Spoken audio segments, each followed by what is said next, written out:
Então, estou passando aqui rapidinho, porque eu também estou estudando, mas quero dar algumas referências para você que estuda educação, que é professor de sala de aula, mas que está sempre preocupado em estudar, em saber o que está acontecendo para que a escola, especialmente a escola pública, mas não só ela, porque a escola privada também faz parte de um processo dentro do capitalismo de dominação, de controle, né?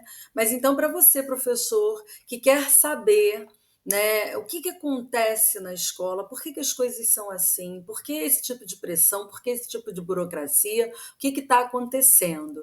Então, tem algumas leituras que são muito boas e eu quero deixar elas aqui para você. Primeira leitura vai ser do Istvan Meszaros. Istvan Meszaros é um autor marxista, ele foi assistente de George Lukács e ele escreveu essa obra que é A Educação para Além do Capital, onde ele mostra como é necessário humanizar as relações dentro da escola como um elemento de contraposição ao capital. Então, Mesaros ele vai falar de qual é a função social da escola no capitalismo e quais as formas que a gente pode encontrar de resistência.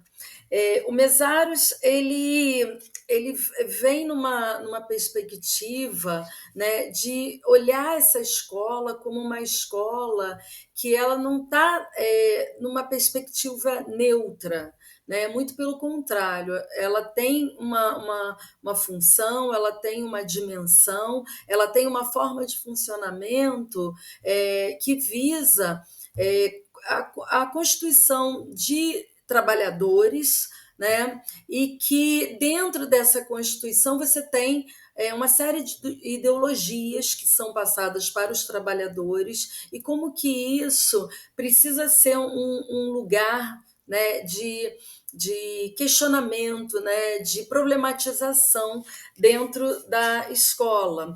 Então, vou ler aqui um trecho pequeno da apresentação do Lukács, da Educação para Além do Capital, em que Mesaros ensina que pensar a sociedade tendo como parâmetro o ser humano exige a superação da lógica desumanizadora do capital. Então, essa é a primeira leitura que eu super recomendo aqui. A segunda leitura que eu super recomendo é essa aí, A Produtividade da Escola Improdutiva, do professor Gaudêncio Frigoto. Eu posso dizer, sem sombra de dúvida, que essa foi a primeira leitura que eu fiz já há muitos anos atrás, há mais de 20 anos atrás, que me toca até hoje, né? O professor Gaudêncio Frigoto, nesse trabalho, ele vai mostrar que, na verdade, para que a escola pública ela seja uma escola que sirva a classe trabalhadora, é necessário muito mais do que trabalhar dentro dessa escola uma contra-ideologia. Ele diz, postulamos aqui que para a escola servir aos interesses da classe trabalhadora, não é suficiente desenvolver dentro dela a contra-ideologia proletária. E aí o professor Gaudêncio ele vai fazer uma associação com a perspectiva do trabalho, né, com as referências teóricas dos estudos do mundo do trabalho com a escola. É um livro muito interessante, que também discute a função social da escola no capitalismo e que vale muito a pena a leitura. Bem, aí agora eu vou falar de 3 livros que eu comprei, mas eu ainda não consegui ler, porque eu estou no momento estudando outras coisas, né, que não tem a ver diretamente com isso. Esses livros que eu comprei, eu vou estudar, mas ainda não está no momento, mas eu quero já indicar, porque foram livros que me indicaram e eu já vi pessoas em bancas falando sobre esses livros e vou deixar aqui. a dica para a gente ler junto. Então, primeiro livro é do professor também Gaudêncio Frigoto, que na verdade ele é um organizador que chama O Ensino Médio no Brasil e sua impossibilidade histórica. E aí é um livro que é uma coletânea de vários textos, de vários autores, e isso também é muito interessante, né? Então, por exemplo, o primeiro texto que se apresenta no livro é Cultura colonizadora e escravocrata, autoritarismo e ultraconservadorismo, dois pontos, o DNA da classe burguesa brasileira. E aí o livro vai falar sobre o capitalismo dependente, sobre o ensino médio no Brasil pelo olhar do Tribunal de Contas. Olha que interessante.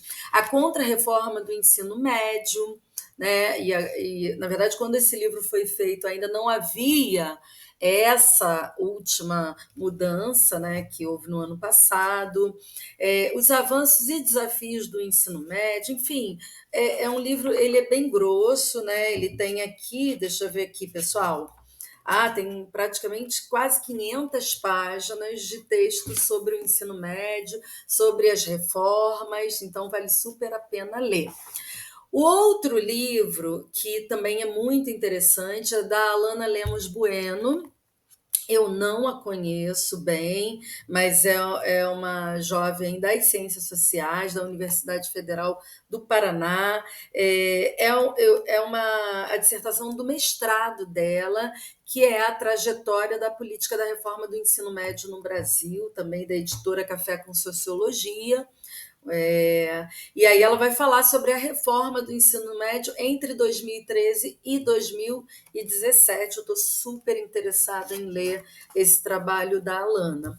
E por último, um trabalho que nem é muito novo assim, mas que é um trabalho interessante, de outro educador que eu admiro muito, que discute a função social da escola, que é o professor Luiz Carlos de Freitas, da Unicamp. É o livro A Reforma Empresarial da Educação, Nova Direita, Velhas Ideias, que é também um texto que já vi sendo comentado por vários outros intelectuais que estudam a educação. Esse livro é de 2018.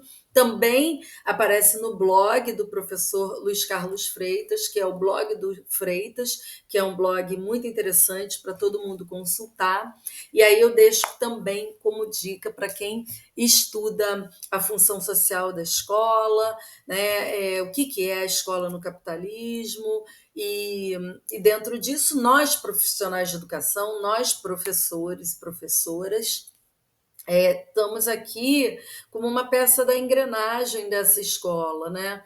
Só que não é uma peça de engrenagem passiva, né? Nós somos seres sociais, nós somos indivíduos que atuam, nós temos um papel importante na vida de crianças, jovens e adolescentes. É importante também a gente saber qual é o nosso lugar na escola, e por que também nós estamos adoecendo, por que também essa escola, principalmente a pública, que é a escola que eu trabalho, é uma escola cada vez mais precarizada, é uma escola cada vez mais detonada pelo poder, e isso tem um motivo, não é só aquela ideia de não, é porque a escola, os políticos largam. Mas por que larga, né?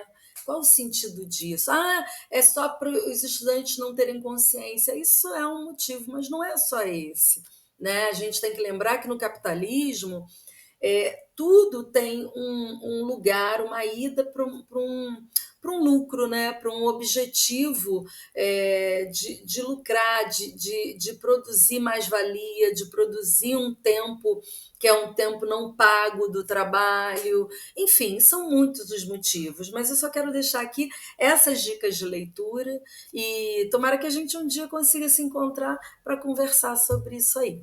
Tá bom, pessoal? Vou voltar aqui para os meus estudos. Tchau, tchau. Uma ótima semana para você. Gente, dá um like, se inscreve no canal, ajuda para esse negócio subir e essas dicas irem para mais lugares. Quanto mais a gente tiver conhecimento, quanto mais a gente tiver canais que tragam conhecimento, melhor para todo mundo, tá? Dá um like. Tchau, tchau.